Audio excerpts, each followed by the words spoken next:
Bueno, en esta nueva clase virtual vamos a explicar la última dictadura, vamos a ver un poco lo que fueron las causas a modo de introducción, para explicar un poco por qué se produce el golpe de Estado. Después vamos a ver el golpe de Estado en sí. El golpe de Estado en sí es el periodo que abarca desde el año 1976 hasta el año 1983. Esa es la parte fáctica de los hechos. La parte fáctica es la parte que es objetiva. No podemos discutir si empezó antes o después porque empezó ese año y terminó ese año. Podemos discutir si fue bueno o mala, si pasó esto o aquello, pero eso es lo que no se puede discutir. 1976 a 1983 son los 6 años que dura la dictadura. La introducción la vamos a arrancar del año 1955. Y después vamos a ver las consecuencias. Lo que pasó a partir del 76 en adelante, la vuelta a la democracia, cómo quedó todo. Bueno, vayamos al año 1966. ¿Y por qué este año? Este año es el golpe en el que derrocan a Juan Domingo Perón en su segunda presidencia. No la pudo terminar porque le hicieron un golpe de Estado. Lo echaron a la fuerza, literalmente fueron con aviones que decía Cristo vive, bombardearon Plaza de Mayo. La intención era bombardear Casa Rosada y matarlo a él, pero bueno, le erraron. Uno de los tiros cayó, por ejemplo, en un tranvía que llevaba chicos del colegio y los mató a todos. Pero mientras tanto se escapó en un barco a Paraguay, estuvo ahí un tiempito, después se fue a Panamá, donde conoce a la que sería su mujer, Isabel Perón, y después se va a España con Franco y está ahí hasta el año 1973 que vuelve. Es importante la figura de Perón, sea para mal o para bien, muchos lo odian, muchos lo quieren, pero nadie niega la importancia que tuvo, su trayecto es largo. Ahora vamos a ver cómo se relaciona con la última dictadura. La vida política de Perón, vamos a hacer un recorrido rápido por su vida política para que vean lo larga que fue. Yo lo que creo que este tipo tendrían que hacerle una serie de todo lo que fue su vida. Él era militar. Vamos a arrancar un poco por la parte mala de Perón porque tiene muchas cosas que pueden ser consideradas malas y muchas cosas que pueden ser consideradas buenas. Bueno, para empezar a hablar, era militar. Esto en principio no es ni bueno ni malo, no hay que prejuzgar. Hay militares buenos y militares malos. Hay militares que combatieron en Malvinas, se tiraron con los ingleses y se dieron la vida ahí. Y hay militares que torturaron mujeres embarazadas. Hay de todo en esta vida, como en cualquier profesión. Hay alumnos buenos y alumnos malos, profesores buenos alumnos y profesores malos. En fin. Él políticamente empieza en el año 1919, una huelga en Capital, él se encarga de reprimir, ahí está iniciando sus pasos en el ejército. En el año 1930 se produce el primer golpe de Estado en la historia argentina. Convengamos que en el año 1916 asume Irigoyen, es el primer gobierno elegido democráticamente, la primera vez que se elige mediante el voto universal, secreto y obligatorio, universal entre comillas porque las mujeres no votaban, pero en fin. Entonces de 1916 arranca la democracia, 1930 tenemos el primer golpe de Estado. Esto es importante para entender que la última dictadura o el último golpe de Estado, que es lo que vamos a ver, no fue el primero ni el único en la historia argentina, lamentablemente, sino que fue el último. Simplemente eso, pero hubieron otros golpes. Ahora vamos a verlos brevemente. 5 golpes más son los que hubieron. Voy un poco rápido porque esto no es lo importante, pero bueno, ya nos va a llevar a lo que queremos ver. Entonces, año 1930 tenemos el primer golpe de Estado en la historia argentina. 14 años duró la nueva democracia. En ese golpe Perón participa, si bien lo da Uriburu, él es parte de los que hacen el golpe, con el grado de teniente creo ya.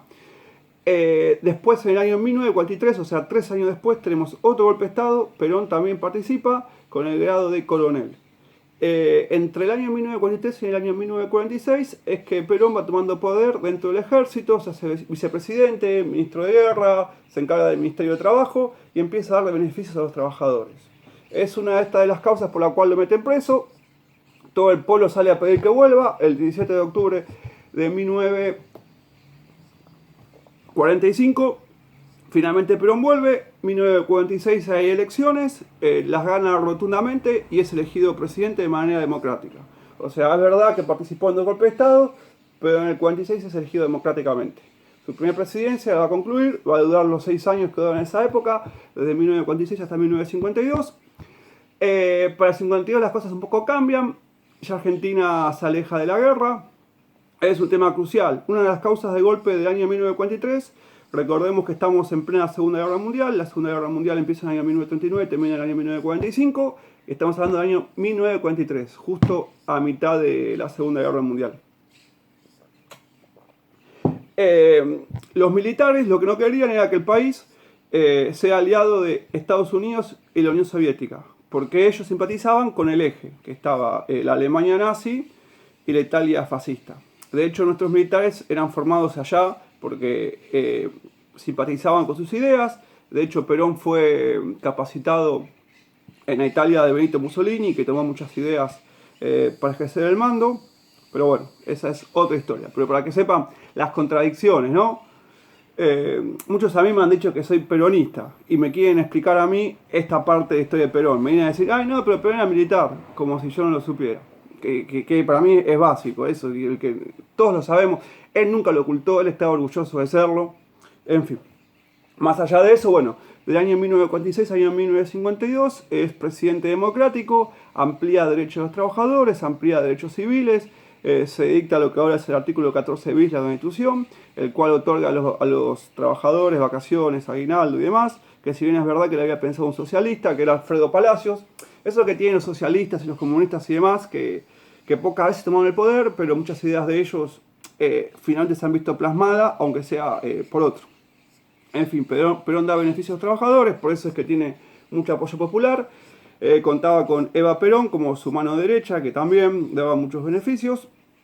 La macana que Eva Perón muere en el año 51, poco antes de las segundas elecciones, así que las segundas elecciones son sin Eva Perón. El país ya, el mundo salió de la Segunda Guerra Mundial, ya no se puede exportar tan caro. Y bueno, la situación va cambiando, Perón entra en contradicción con la Iglesia. Una de las cosas que hizo fue legalizar el divorcio.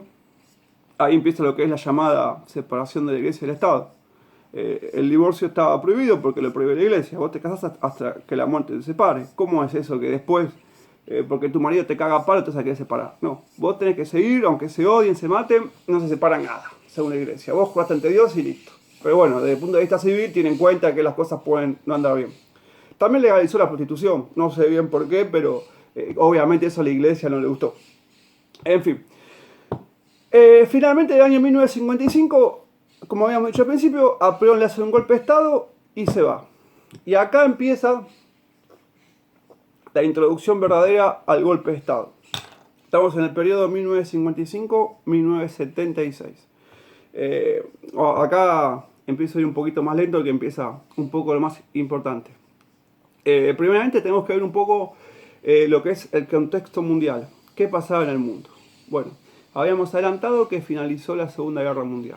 La Segunda Guerra Mundial se puede decir que los estadounidenses y los rusos y la Unión Soviética, que no es lo mismo que Rusia, la Unión Soviética es Rusia más otros países, derrotan a la Alemania nazi, a la Italia fascista y arranca lo que sería la Guerra Fría. En la Guerra Fría se enfrentan Estados Unidos contra la Unión Soviética. Ambos tenían dos modelos político-económicos diferentes. Estados Unidos era capitalista y la Unión Soviética era comunista. Son dos modelos totalmente antagónicos e incompatibles. Entre comillas, vamos a ver las cosas que han sucedido. El capitalismo prioriza, se puede decir, de alguna manera, la libertad de mercado. Y el comunismo prioriza una economía estatal, dirigida por el Estado. El capitalismo sostiene que los individuos se deben manejar sin intervención estatal y cada uno lograr lo que pueda por sus propios medios. El Estado no tiene que intervenir. El problema de esto es que produce desigualdad. ¿Por qué? Porque el que es más rico, el que tiene más cosas, se hace cada vez más rico y puede explotar al que es más pobre y el Estado no interviene. Entonces, el capitalismo promueve la libertad de mercado, lo cual puede producir desigualdad. Del otro lado, el comunismo fomenta la igualdad, que seamos todos iguales a través del Estado. El problema de que mucha igualdad limita la libertad. Es decir, mucha igualdad sería que el Estado diga, bueno, ganamos todos 30.000 pesos. Y pero si yo quiero trabajar más, 30.000 pesos. Y si yo soy un vago que no trabajo, 30.000 pesos. ¿Y dónde está la libertad? Los dos tienen sus pros y sus contras. Mismo los dos pueden ser llevados a cabo mal o llevados a cabo bien.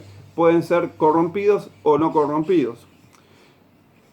Pero bueno, vamos a dejarlo ahí. Ya vamos a volver con la dictadura. Pero bueno, porque tiene que ver esto con lo que fue la dictadura. Estamos en el contexto mundial, Guerra Fría, Unión Soviética comunista, Estados Unidos capitalista. Son las dos potencias mundiales.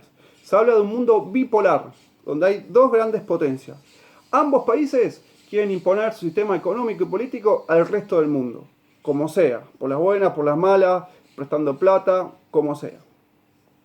Bueno, en el medio de eso, Estados Unidos su mayor influencia la ejerció en América y en parte de Europa mediante préstamos.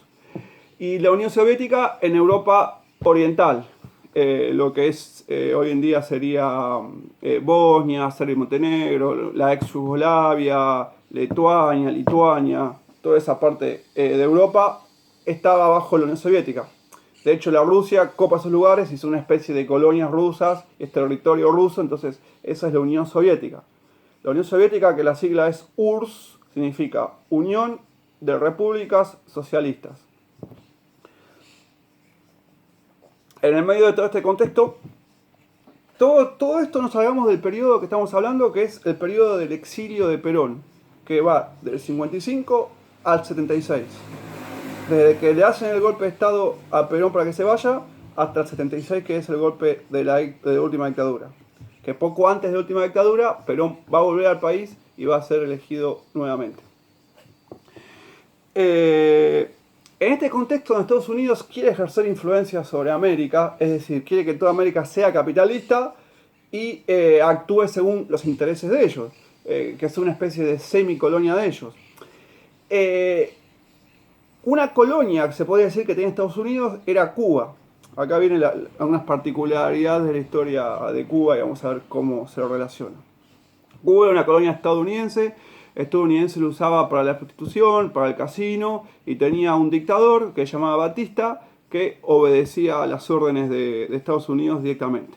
En el medio de ese contexto es que aparece Fidel Castro, inicia la revolución, a la cual se le suma el Che Guevara. Otro capítulo hablaremos de la revolución cubana y el Che Guevara y demás. Bueno, se le suma el Che Guevara, que era argentino. Hace la revolución cubana, que consistió básicamente en sacar a los estadounidenses del territorio cubano. Entonces ahí Cuba se independiza de Estados Unidos, toma el control Fidel.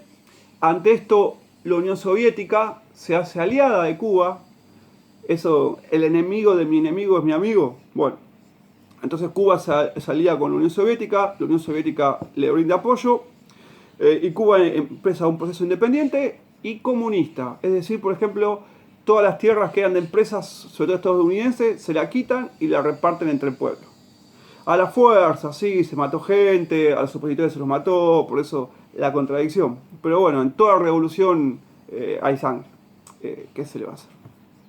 Así funciona. Nuestros próceres también mataron gente y nuestras revoluciones también fueron sangrientas. En fin, Cuba inicia un régimen comunista con Fidel Castro como presidente en el año 1959. Dicho régimen comunista se mantiene hasta el día de hoy. De hecho, Fidel Castro fue su presidente hasta el año 2015 que muere. Para que se una idea, Fidel Castro tenía la edad de Mirta Legrand. Nació 2 años después. Y el Che Guevara también. Che Guevara era 2 años más joven que Fidel. O sea, tranquilamente podrían estar vivos ambos con 90 y pico de años. No son cosas viejas. Va, más o menos. Tan viejo como Mirta Legrand. O sea, viejo para ser viejo hoy en día, pero viejo no tanto como para todavía poder vivir. En fin. Entonces tenemos 1959, en el medio de la Guerra Fría, tenemos la Revolución Cubana, en la que tiene una participación especial un argentino. A ver cómo conectamos estos hechos. Mientras tanto, acá en Argentina teníamos dictaduras, por poco tiempo a un gobierno democrático, y tenemos a Perón exiliado en España. Muchos argentinos querían que Perón vuelva, que se acabe la dictadura, y Perón del exilio, a través de cassettes que grababa y que mandaba, fomentaba que hagan lo que tengan que hacer para que él vuelva, incluso tomar las armas y demás. En el medio de este contexto se suma la Revolución Cubana, y la Revolución Cubana es un ejemplo a toda Latinoamérica de que se puede independizar de Estados Unidos, se puede independizar de dictaduras y puede tener un gobierno propio que fomente más la igualdad. Perón, que no era ningún tonto, este es el genio político de Perón, él mismo decía que la política era como el fútbol, había que saber jugar por derecha y por izquierda. Por derecha significa capitalismo y por izquierda comunismo, socialismo. Entonces, en este momento él, a estos jóvenes, entre comillas revolucionarios, que querían que Perón vuelva, que estaban influenciados por la Revolución Cubana, por el Che Guevara, que confiaban en esos ideales, flasheaban que Perón era una especie de Che Guevara o Fidel Castro y que iba a venir y que iba a haber una especie de revolución, que iba a haber más igualdad y demás. Un poco tenían razones para flashear esto, ya que Perón, cuando fue presidente, dio muchos beneficios a las clases trabajadoras y a las clases humildes. Pero tampoco era un revolucionario, no nos olvidemos que era militar, era anticomunista, era procapitalista, pero él quería un capitalismo integrado por sectores, como por ejemplo la sociedad rural, los empresarios, los sindicatos de trabajadores, él ser el árbitro y repartir equitativamente y así acomodar a la sociedad. Por ejemplo, a los trabajadores le daba beneficios, pero no, prohibía la huelga, por ejemplo. No, tampoco que se jodía con él, pero te daba beneficio. Entonces, bueno, entre los jóvenes militares, los jóvenes revolucionarios de acá, entre el recuerdo que tenían de Perón y lo que veían en Cuba y más lo que fomentaba Perón mismo, vieron en Perón que su vuelta podría producir esos cambios parecidos a los de Cuba. Que esos jóvenes son contradictorios porque recordemos que Perón se fue en el 55. Muchos de estos jóvenes, cuando vuelve Perón en el 74, tenían 20 años. Es decir, si hacemos las cuentas, en el año 1974 viene Perón. Estos jóvenes tenían 20 años. Entonces hacemos 74 menos 20, 1954. Y a Perón le hacen el golpe de Estado en el 55. Entonces tenían 1 o 2 años. Es decir, todos los peronistas que tienen 60 años, que nacieron en el 50, 50 y pico, eran bebés cuando estuvo Perón. O sea, de Perón tienen lo que le contaron. Sus padres quizás vivieron el peronismo, los que nacieron en el 45, pero los que nacieron en el 50 y pico eran bebés en la época de Perón. A mí yo también doy clases para adultos y muchos tipos de 50, 55, 55 me dijeron, bueno, pero vos no viviste las presidencias de Perón. Ah, sí, vos tampoco, le digo. ¿En qué año naciste? En 60. Sí, y Perón en el 55 se fue. Entonces, ¿qué me estás contando? Está bien, vos naciste 5 años después, yo nací 30 años después, pero ninguno de los había nacido. En fin. Bueno, ¿vieron cómo se mezclan las materias entre sí? Ustedes dirán, ¿qué tiene que ver matemática con historia? Bueno, acá, haciendo un par de cuentas, se le cae el chamullo a unos pares. Y puedes entender algunas cosas. Sigamos. Tenemos estos jóvenes revolucionarios que querían que vuelva Perón, que esto que el otro. Finalmente Perón va a volver después de tantos años, pero primeramente el que va a asumir la presidencia del país en nombre de Perón va a ser Cámpora, Héctor Cámpora. Era un odontólogo, ayudante de Perón, poco conocido políticamente, pero bueno, Perón lo nombra como su representante. Vieron como Cristina nombró a Fernández, bueno, así pero diferente. No pasó lo mismo. Pero supónganse. Perón está en el exilio, todavía no puede volver. Acá todavía había una dictadura militar, había otra dictadura militar. En el exilio de Perón hubieron 2 dictaduras más. Habíamos visto la del 30 y la del 43. En nada más participa Perón. Tenemos 2 dictaduras, 30-43. En el 55 tenemos otra dictadura que se le hacen a Perón. Entonces este Perón es un loco bárbaro, porque en el 30 es un golpe, en el 43 otro golpe, en el 46 lo eligen democráticamente, en el 52 lo eligen democráticamente de vuelta y en el 55 le hace un golpe de Estado a él. O sea, 2 golpes de Estado lo hizo y uno se lo hacen. En el 55 era la supuesta revolución libertadora que vienen los militares a liberarnos de la tiranía de Perón. Bueno, los eufemismos que usan los militares para autodenominarse son a criterio de ellos. De ahí a que sea una revolución libertadora es totalmente discutible. Después, bueno, hubo otro gobierno democrático y en el 66 hay otro golpe de Estado, esta vez llamado por ellos mismos Revolución Argentina. Finalmente esta gente, en el año 73, acepta llamar a elecciones, no acepta que se presente Perón, pero acepta que se presente un representante de él. Es acá cuando aparece este Héctor Cámpora. ¿Le suena? La Cámpora. Bueno, la Cámpora es en honor a este Cámpora, que no fue ningún genio militar, no tuvo mucho para destacar, simplemente que fue presidente porque lo nombra a Perón. Finalmente el 13 de julio de 1973, ya estamos cerquita al 76, ya llegamos al golpe. Héctor Cámpora asume, toda la juventud peronista, con tendencias de izquierda, simpatizantes de la Revolución Cubana, que habían estado dispuestos a armarse para la vuelta de Perón, que estaban dispuestos a enfrentar la dictadura para que vuelva Perón, simpatizantes de Che Guevara, de la Revolución, ven en Héctor Cámpora una posibilidad de una reforma que es totalmente en contra de lo que hacía la dictadura, de ampliar derechos para los trabajadores, limitar la ganancia a los que más tienen, una especie de redistribución. Tal es así, también a nivel político de alta esfera había relaciones, tal es así que Fidel Castro desde Cuba manda un representante para que esté cuando asume, viene viene Salvador Allende. Salvador Allende era el presidente chileno en aquel entonces, que era socialista, fue elegido democráticamente. Esto a Estados Unidos no le gustó, porque con la elección de Salvador Allende tenemos un ejemplo de un gobierno comunista de izquierda en Cuba, y tenemos que fue impuesto a la fuerza mediante una revolución, a la fuerza con Estados Unidos. Y tenemos un gobierno socialista democrático en Chile. Y esto se oponía a los intereses de Estados Unidos, a los ideales de Estados Unidos. Además, un régimen socialista es independiente de Estados Unidos y por lo general tiene a negociar con la Unión Soviética, que es su archienemigo. Viene Salvador Allende. Digo Pinochet porque Pinochet va a ser el que le hace el golpe de Estado a Salvador Allende.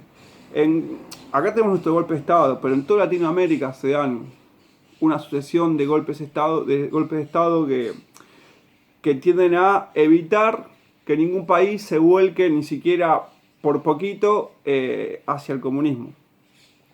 Ahora vamos a ver el tema de Pinochet, porque es el equivalente a nuestro Videla, que es el que va a sacar del poder a Allende, que fue elegido democráticamente. Se terminó suicidando Allende en el golpe, bastante dramático. En fin, bueno, volvemos a Argentina. Asume Cámpora el 11 de... En el 73, el 11 de marzo, está unos pocos meses, finalmente renuncia, habilita la vuelta de Perón y vuelve Perón. La vuelta de Perón es problemática ya del momento de venir. Fueron a Ezeiza a esperarlo 2 millones de personas. Había un ala de derecha peronista, recordemos que él era militar, que también de alguna manera apoyó a sectores empresarios. Ahí se cruzan los peronistas de derecha y de izquierda. Los de derecha eran menos, pero tenían armas, cagan a tiro a los de izquierda y se produce lo que se dio a conocer, la masacre de Ezeiza. Perón finalmente no pudo aterrizar en Ezeiza, tuvo que aterrizar en Morón. Fíjense cómo volvió. El tipo se fue a Argentina en el 55, recordemos, y vuelve en el 73. Es como que te hagas ahora y vuelvas en el 2035. Y así lo reciben. Bueno, finalmente, Perón asume, toma el poder, tenemos a un Perón presidente. Tenemos todos estos jóvenes que tanto bombo le hicieron para que vuelva, que le reclamaban más medidas a favor de los trabajadores, le reclamaban que no esté tan del lado de la derecha, porque mientras tanto, dentro del peronismo, como mano derecha de Perón, había un personaje bastante siniestro llamado López Rega, apodado El Brujo. Él decía tener poderes milagrosos, era paranormal, no sé qué, un flashero. Cuando Perón estaba en España, a Perón le envían el cadáver de Eva Perón. No hay que confundir Eva Perón con Isabel Perón, por favor. Eva Perón es la que fue la mano derecha de Perón en la primera presidencia y muere poco antes de la segunda, la que dio beneficios a los trabajadores y demás. Cuando Perón se exilia, en el exilio conoce a Isabel Perón. Cuenta la leyenda que la conoció en un cabaret en Panamá. No sé si sea verdad o mentira, pero cuestión que esta mina no tenía una carrera política, ni mucho menos, no la conocía a nadie. Cuando Perón está en España con Isabel Perón como su mujer, a Perón le envían el cadáver de Eva Perón. López Rega dice que mediante su brujería podía lograr que la esencia y el espíritu de Eva Perón se traslade a Isabel Perón. Ahora vamos a ver que no lo logró, pero ni un poquito así. Bueno, finalmente Perón asume en el 73. Perón, como que no confiaba en nadie, a esta Isabel Perón la nombra su vicepresidenta.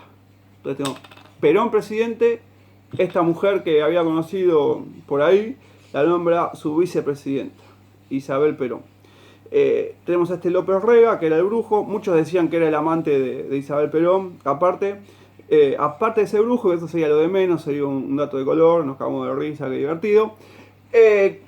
Arma lo que se dio a llamar la Triple A.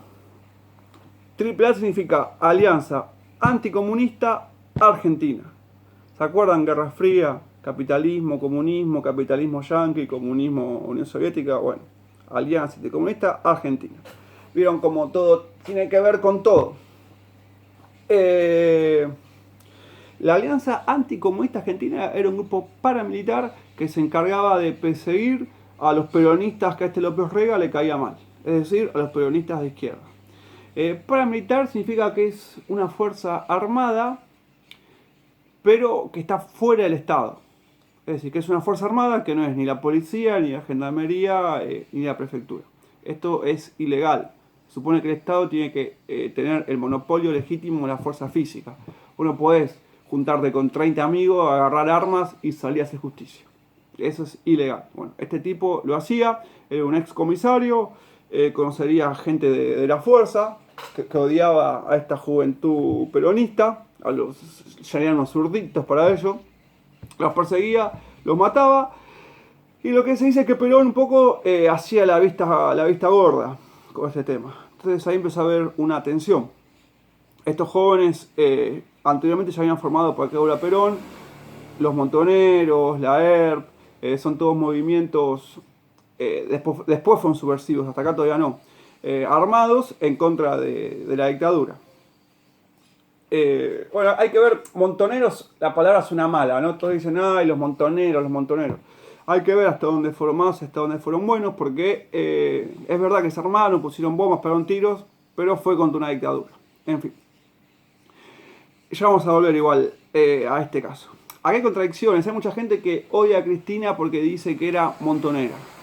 Pero después a esa misma gente las he visto elogiar a Pepe Mujica. Pepe Mujica fue parte de los Tupamarus.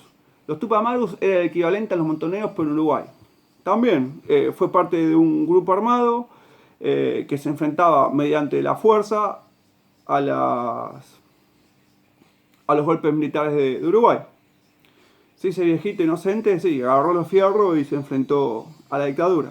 Entonces, el que bardea a Cristina porque era montonera, que no era montonera, pero aunque así lo sea, bardea a Cristina porque es montonera y lo quiere a Pepe Mujica. Es una contradicción. Bueno, eso es lo que pasa cuando no se sabe de historia y se tiene claro algunos conceptos. Porque dicen montoneros, no saben quiénes son. La palabra suena fea, listo, los odios eran malos. Pero en realidad si sos tan anti-montonero, por lo general el que está en contra de los montoneros está a favor de la dictadura. Seamos claros.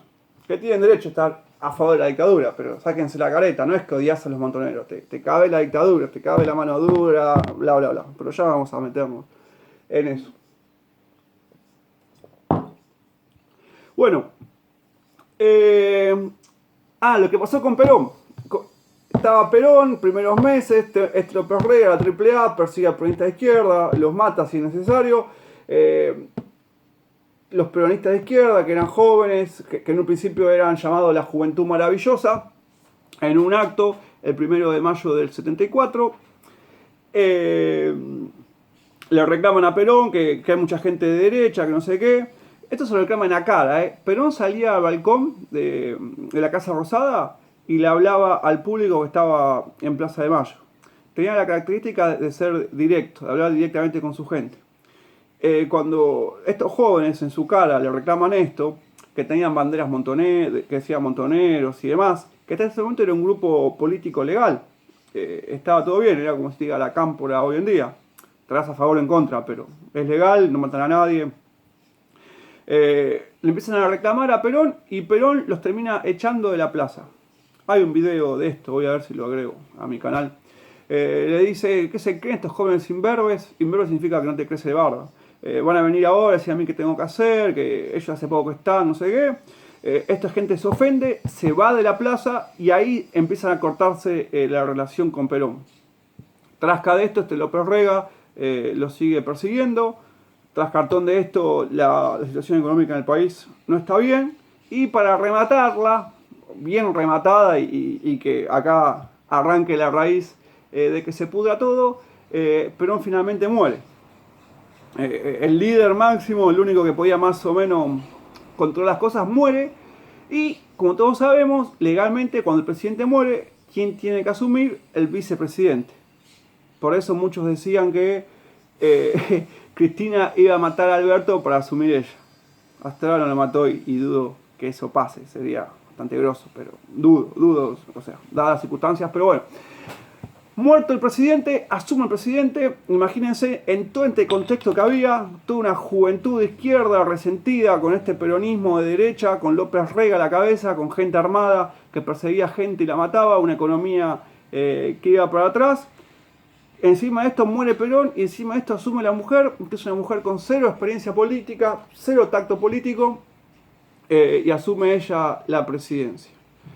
Durante esta presidencia también se producen desapariciones. Acá tenemos, por ejemplo, la desaparición del Papa Mujica.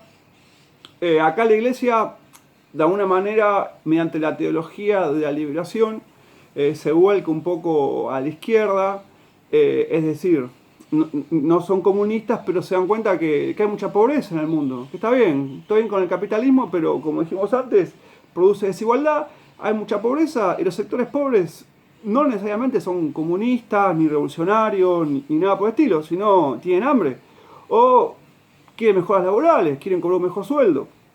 La Iglesia se da cuenta de esto, aparte se da cuenta que está perdiendo seguidores. Entonces empieza a hacer cosas por esta gente.